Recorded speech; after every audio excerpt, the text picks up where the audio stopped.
back to the channel. What we're going to talk about today is a feature that is included on the Garmin GPS map series, the Echo map series, all of them, and that is the ghost tree reject. Now, instead of offering my analysis of what it is and trying to sway you one way or another, I'm just going to go through and explain what it is, and therefore you can make a decision based on whether or not you think you need it or not. So let's get right into what it is, and instead of trying to sway you one way or the other, I'm just going to give you the information, and then you decide on your own whether or not you would like to use this with your unit, whether it be the LVS32 or the LVS34.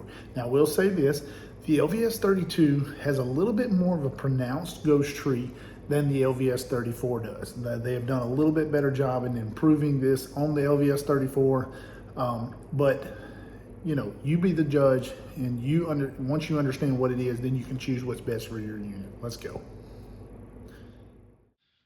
So first thing, before we even start, we need to know what a ghost tree is. Ghost tree is the area that runs about, right on this image right here, about 18 feet. It's a curvature line.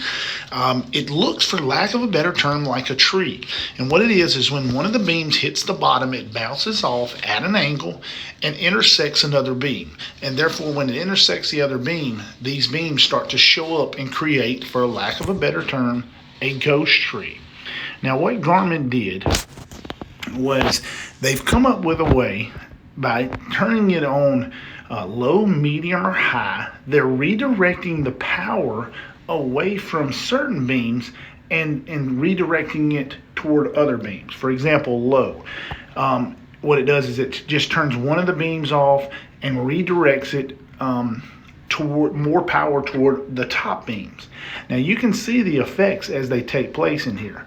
Now, every time we turn it up more, it's changing the power, and what it's trying to do is take some of those lower beams, the ones that are pointing down and slightly down at an angle, and redirect it toward the top. And that, in theory, should eliminate some of the reflection or scatter, the scatter from the one of the beams from bouncing into another beam. But as you see now how we're in high here, in the very top portion of the screen, above this line, see how there's all that interference, but below that line it was dark because they have actually lowered the power to those beams.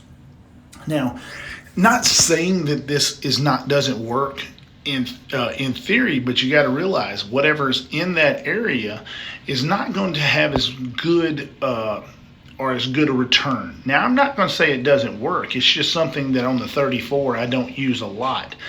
But as you weaken returns in one area and strengthen others, you're going to have darker areas where they've weakened the beams, and you're going to have really strong areas where there's going to be a lot of power and it's going to pick up a lot more artifact. Now I tend to just turn it off completely that way, and then filter it out with, you know, having the proper gain, having the proper TVG set up, and having the proper noise rejection and things like that. As you can see, as we have it on low, look at it, weaken the lower beams. Now what it does by weakening the lower beams, you lose a little bit of the detail in that area where it weakens, but it does not eliminate the usefulness of it. And in some cases, I have found that some people, as I've done a lot of lessons, that we've had to use a little bit of ghost tree reject. Now, I personally do not use it, but that's not to say that it does not work. Now, when you see it on high right here, one thing that it will do is it slows down the returns a little bit. To me, it gets a little bit of a milky look because it seems to be the returns are a little bit delayed, almost has a delay in it.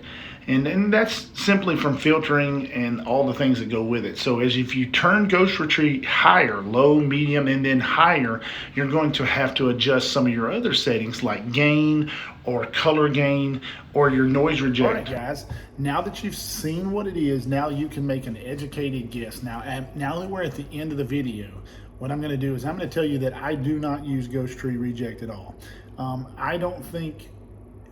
I understand what they're trying to achieve in it, but I think there's other ways to achieve it. But guys, thanks for watching. Thanks for subscribing. Ring the bell.